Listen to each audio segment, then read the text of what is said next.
Hi mga beshi! I'm back again for another Baon Serye Day. Day 4, Thursday, 4:20 a.m. Dahil late na naman nagising si Beshi kaya for madali sa pag-prepare ng baon. Our pabaon for today is pancake with bacon bits.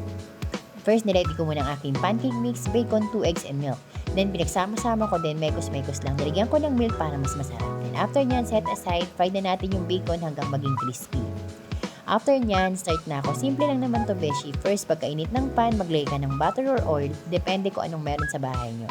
After nyan, lagay mo muna yung pancake mix. Then, saka mo lagay yung bacon bits. Then, antayin mo lang manuto. Then, after, flip mo other side. Paulit-ulit lang yan, beshi.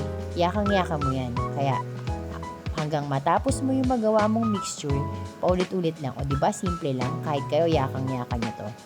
Another simple baon idea na pwede nyo din pabaon sa mga junakos nyo. Then after nyan, as usual, for dalagay lagi ng tubig sa Aqua Plus. Then start na ulit na mag-sort out ng kanilang baon. Ganun pa din naman, pantay-pantay na bigayan pa din, beshi. At ma-share ko lang, beshi, ang binili kong baonan. Napakaganda nito at worth it talaga. Kasi kahit isang layer lang yung gamitin mo, at kung konti lang na may papabaon mo, ay sealed siya at hindi siya matatapon. O diba, worth it ang baonan. After nyan, maprepare lahat, ilalagay naman sa kanilang lunch bag. O yan, beshi, natapos na naman ang ating pabaon series for today.